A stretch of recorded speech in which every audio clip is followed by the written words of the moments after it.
저는 지금 투데이 충북과 함께하고 계십니다. 투데이 포커스 시간입니다. 매주 화요일은 지역 곳곳의 소식 전해드리고 있는데요. 오늘은 도내 중부 지역 소식 살펴보겠습니다. 진천 음성신문 임효진 기자 연결되어 있습니다. 안녕하세요. 네, 안녕하십니까?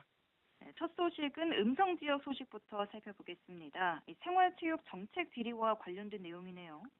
네, 6.3 지방선거를 앞두고 최근 음성군 가맹경기단체 협의회가 군수와 군의원 후보들을 향해 공개 질의를 했었는데요. 족구, 씨름, 골프, 축구협회 등 22개 체육단체가 연대에 보낸 질의서의 핵심은 생활체육의 붕괴를 막을 생존권적 제도 마련이었습니다. 네, 그렇다면 이 체육 단체들이 후보들에게 보낸 질의서에는 구체적으로 어떤 내용들이 담겼나요? 구체적인 질의 내용을 네 가지로 압축됩니다. 첫째, 애국된 음성군 체육진흥 조례의 즉각적인 개정 추진 여부와 구체적 시기. 둘째, 가맹경기단체와 읍면체육회의 행정운영비를 제도적으로 지원할 것인가. 셋째, 최일선에서 고생하는 사무국장들의 활동비 지원 여부. 그리고 마지막으로 이 관련 예산을 언제 어느 정도 규모로 반영할 것인지에 대한 후보들의 명확한 확약과 입장을 요구했습니다. 그렇군요. 체육 단체들의 요구가 매우 구체적인데요. 협의회에서 이런 요구를 하게 된 배경도 있을 것 같습니다. 그렇습니다. 국민체육진흥법 제18조 제3항에는 지방자치단체는 지방체육회의 예산의 범위에서 운영비를 지원하여야 한다라고 명백한 강행 규정, 즉 의무로 못 박아놨습니다. 상위 기관인 충청부터조차 조례를 준용해 예산 범위 내에서 지원하는 것이 마땅하다고 하였습니다.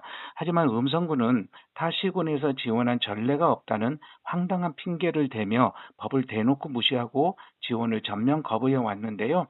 이러한 배경이 이번 사태의 본질이자 체육단체의 질의서를 보낸 이유입니다. 그래서 질의서를 보냈군요.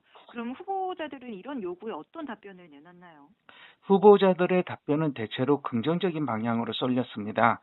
대다수 후보는 음성군 행정이 상위법을 자의적으로 소극 해석해 체육인들에게 일방적인 희생을 강요해온 구조적인 모순과 사실을 인정했는데요. 후보들은 조례 개정과 행정 운영비, 사무국장 활동비 지원의 필요성에 적극 공감한다는 답변을 보내왔습니다. 네, 긍정적인 답변이 좀 왔군요. 그럼 앞으로 협의회에서는 어떻게 대응해 나갈 계획인가요? 가맹경기단체협의회는 이번에 받은 답변서를 일종의 정치적 계약서로 규정했습니다. 협의회는 각 후보가 보내온 답변을 22개 단체 회원과 국민들에게 전면 공개하였는데요.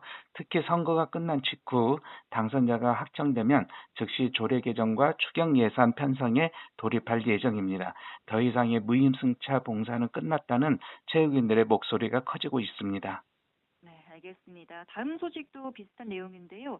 음성 진천 통합 추진위원회가 지방선거 후보자들에게 정책 질의서를 보냈다고요. 그렇습니다. 음성진전통합추진위원회는 이번 지방선거에 출마한 군수, 도의원, 군의원 후보들을 대상으로 통합에 대한 기본 입장과 당선 시 실행할 구체적인 로드맵을 묻는 정책 질의서를 발송했습니다. 추진위 측은 유권자들에게 객관적인 정보를 제공하기 위해 답변을 요구했고, 답변하지 않거나 회피할 경우 소극적인 대응으로 간주하겠다는 강경한 입장을 밝히기도 했습니다. 이에 따라 후보들의 답변 결과가 이번 선거에 막판 표심을 뒤흔들 핵심 쟁점으로 떠오르고 있습니다. 네, 그럼 후보들의 답변은 어땠는지 소개해 주시죠. 먼저 국민의힘 후보들은 대체로 음성진전 통합에 대해 매우 적극적인 찬성 입장을 보였습니다. 이미 두 지역이 혁신도시를 중심으로 하나의 생활권이자 경제 공동체를 형성하고 있다고 강조하고 있는데요. 특히 통합이 성사되면 지방 소멸 위기에 효과적으로 대응할 수 있다는 점을 전면에 내세우며 조속한 추진을 약속했습니다. 네, 국민의힘 후보들은 적극적인 찬성 입장을 보였고, 더불어민주당 후보들은 답변이 어땠나요? 더불어민주당 후보들은 속도 조절론을 펼치며 국민의힘 후보들보단 상대적으로 신중한 의견을 많이 냈습니다. 이들은 통합의 필요성이나 상생 협력의 방향성에는 공감하지만 행정 주도의 일방적인 추진은 절대 안 된다는 입장인데요.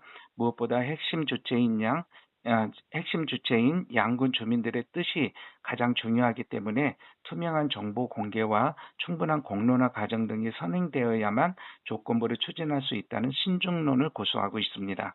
그렇군요. 각 당 후보들의 의견이 조금씩은 다른데 후보들이 공통적으로 제시하고 있는 구체적인 실행 계획이나 로드맵은 어떤가요? 찬성파와 신중파 모두 주민 중심의 공론화가 실효성 있는 첫 단추가 되어야 한다는 점에는 이견이 없었습니다. 당선된다면 임기 초기에 주민 토론회나 여론조사 등을 거쳐 주민 뜻을 명확히 확인하겠다고 밝혔고요. 실질적인 지역 상생 협력 모델을 단계적으로 확대해 나가겠다는 구상도 밝히고 있어 선거 이후 추진될 통합 논의의 향방에 지역민들의 이목이 집중되고 있습니다. 네, 알겠습니다. 끝으로 괴산 소식 하나만 더 보겠습니다. 괴산의 대표 축제로 자리 잡은 빨간맛 페스티벌이 최근 성황리에 마무리됐죠. 네, 괴산의 대표 농특산물인 고추의 매운맛에서 착안해 기획된 괴산 빨간매 페스티벌이 지난 22일부터 24일까지 열렸는데요. 축제장은 축제를 즐기라는 인파로 발 디딜 틈이 없었습니다. 올해 주제는 붉은 설렘, 괴산에서였는데요. 축제 이름에 걸맞게 동진천변을 따라 양귀비와 작약 등 붉은 꽃 34만 포개가 끝없이 펼쳐져 장관을 이뤘고 방문객들도 참여형 이벤트 등에 적극적으로 동참하며 축제를 즐겼습니다. 그렇군요. 특히 이 개막식에서 펼쳐진 드론 쇼가 큰 화제를 모았더라고요. 그렇습니다. 개막 첫날 밤 괴산의 밤하늘을 수놓은 드론 나이트 쇼가 단연 최고의 하이라이트였습니다. 충북 최대 규모인 무려 1,400대의 드론이 동원됐는데요. 지난해보다 200대나 더 늘어난 규모입니다. 드론들이 일제히 날아올라 괴산 오작교와 수옥폭포 같은 괴산의 대표 관광자원은 물론이고 금마스코트까지 입체적으로 그려낼 때마다 관람객들의 탄성이 터져 나왔고요. 인기 가수들의 축하 콘서트와도 어우러지며 그야말로 역대급 개막 무대를 연출했습니다. 네, 해를 거듭할수록 축제가 성장하고 있다는 느낌이 듭니다. 이 축제가 가져온 경제적인 파급 효과도 상당할 것 같아요. 맞습니다.